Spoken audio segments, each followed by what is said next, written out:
this is a really historical moment for us.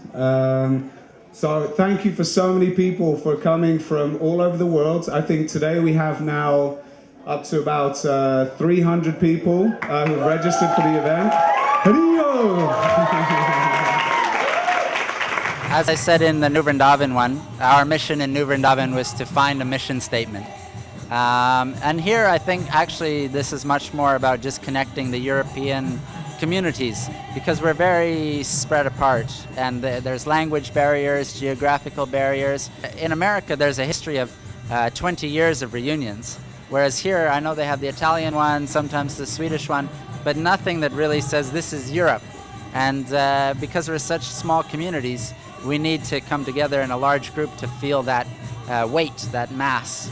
There's a lot of us actually, and we can do a lot of things.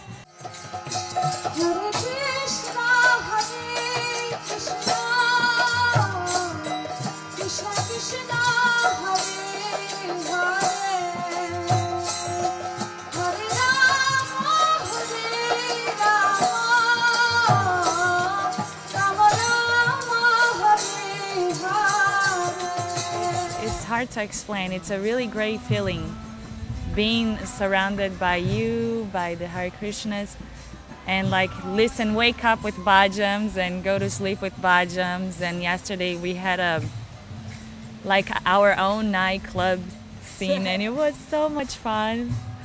It's just everything is really awesome. Really, you can't explain because everything is spiritual. It's another level. Hare Krishna, Krishna Krishna, Hare Hare, Hare Ram, Ram Ram, Hare Hare.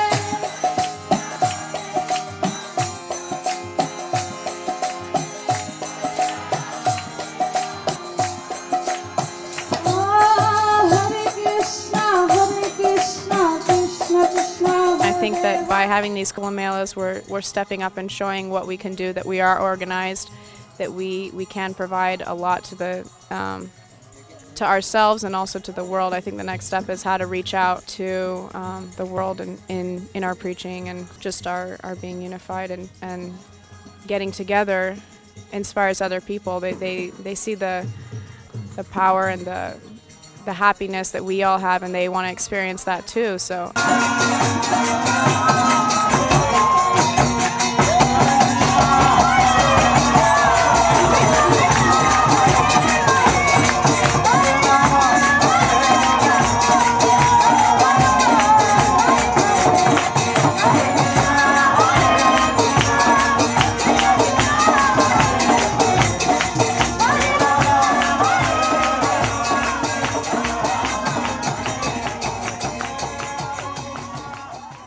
I think coolies are really anarchic, and our energy is very flat organization. You know, who's the boss here?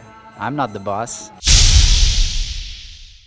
Most of them are hidden leaders, so they're not obvious leaders, but they are still leaders in their community, in their community of coolies. Some of them are. I don't know.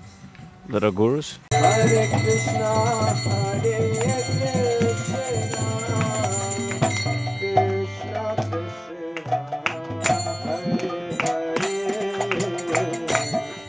Hare, Hare Rama, Hare Rama, Rama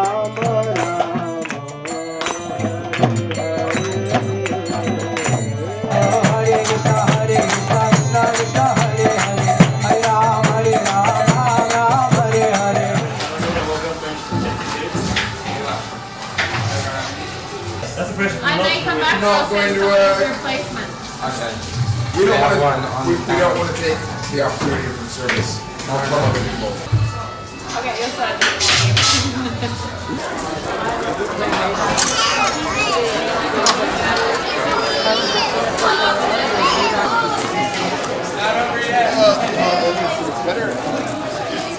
I think that's for each individual child to say what it was for them, but I loved being an ashram teacher. I feel we didn't train our teachers properly, and maybe there wasn't enough support, and maybe there was little misunderstandings, but I think what Prabhupada wanted, if it was done properly, I still think it could be a very successful school, a Gurukul.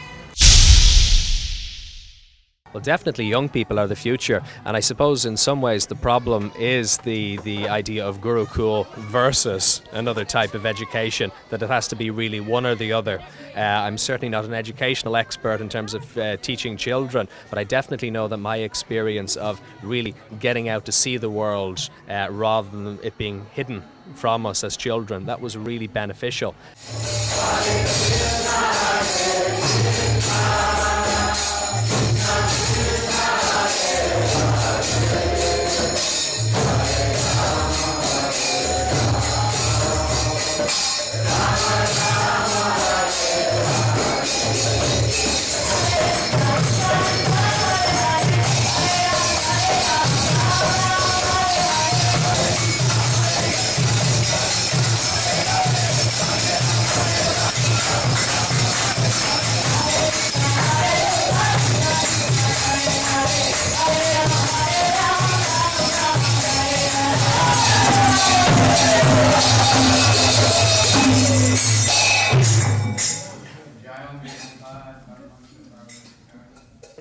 It's not easy, no. I think, spirituality is, spiritual development is obviously what, it's the most difficult thing that we're all trying to do and search for, and we're all struggling for. But I think, working in business and your material life is part of that process. It's part of going to work, doing your duty, but at the same time learning how to be focused in your belief and having faith. Be successful materially. I believe that if you're materially successful, you can just support more your spiritual life. It's not one or the other, which has kind of been a way that a lot of us have been raised to think that if you're rich or you have a lot of money that you're less spiritual. So it's really a balance of that. Just as long as you're putting Krishna in the middle, I believe that that's the best thing to do.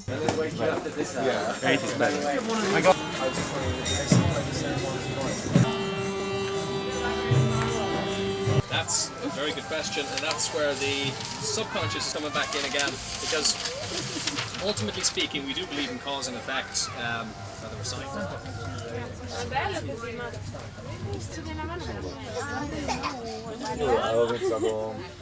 No, don't. No.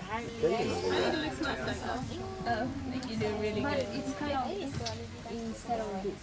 I mean, it's not. Well, I think hopefully, and I mean, and I have a lot of faith. Prabhupada, I remember once sitting in class in Bury Place in 1972, and Prabhupada told us, he said that this movement is going to carry on because it's the desire of Lord Chaitanya. So it's already happening. He said, now, so you can take that chance and be part of it and become part of it. So like for everybody, we have that opportunity because we're spirit souls. We have that free will. Everything from parenting is by example. Children learn from what they see in their parents.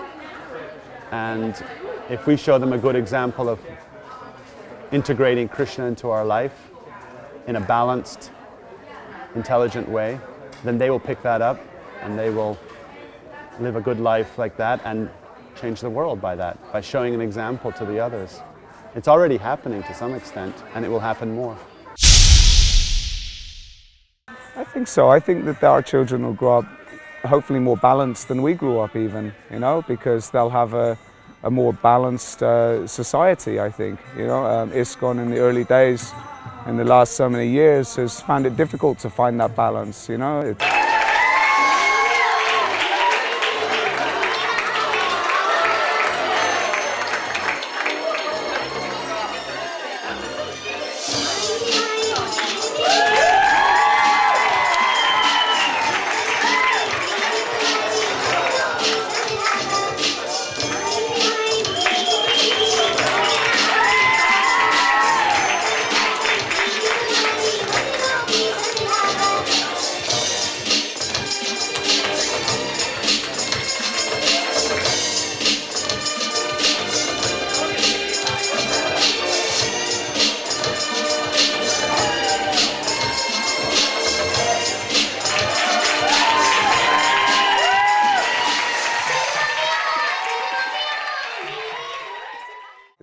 heart because, you know, we're in something that's kind of unique. You know, Srila Prabhupada brought something to the West that's, you know, unique, and he's trying to set up a system, you know, a Varnashram Dharma system and a Vedic system culture from zero. Yeah? So you're trying to create something, so it's going to go through different stages, and our parents were the seed of that.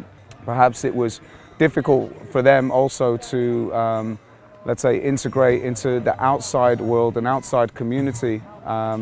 You know, particularly, for example, just in work. You know, it's very difficult when you give 20 years of your life. As a teenager, you leave school, you join the temple, you dedicate yourself. This is what you know, this is what you do. And then at a certain point, you have a family and you have to work out how to, you know, get a job and, you know, earn a living. But you're 40 years old. And in the employment market, that's very difficult, you know. So, you know, that was the challenge for them. And I think for us, we come in a different stage because we have the hearts, we have their service to build on. But we've grown up more integrated into the, you know, general outside world, into education, into business and so on. For example, my parents, when they joined, it was like fire, you know, like the movement was really growing and it was like everywhere, there was a lot of devotees. Now it's like there's only rooms left for us, you know. Prabhupada left, like there's so many gurus that just fell down. We have rooms and we have to build it up. We have to do something new, you know, like from ashes. I was a Gurukul ashram teacher for 10 years and I've been a preschool nursery teacher for 20 years. First generation of devotee? Well, I became a devotee when I was 16, so it's about 35 years ago.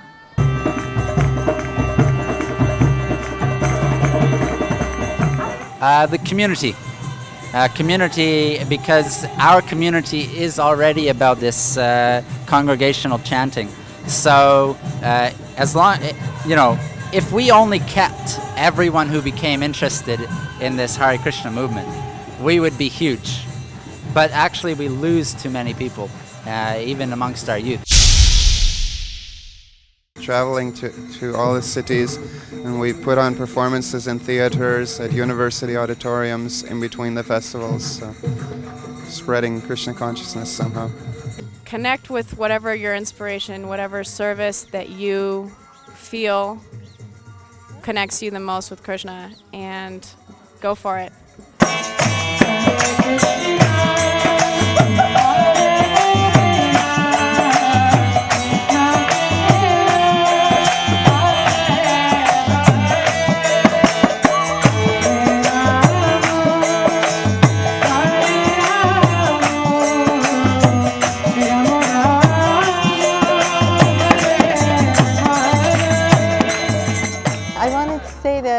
The coolies at Radhadesh are just amazing, and the coolies all over the world are amazing people. And I think that they should just take over our temples so that when people go and leave the temples, they can just fill them up. They have energy, enthusiasm, strength, purpose, and I'm just so proud. So even if our gurukuls didn't work, otherwise we would have thousands of them, the coolies work. And they're beautiful, amazing people, and we should be proud, and I'm happy to be able to serve them.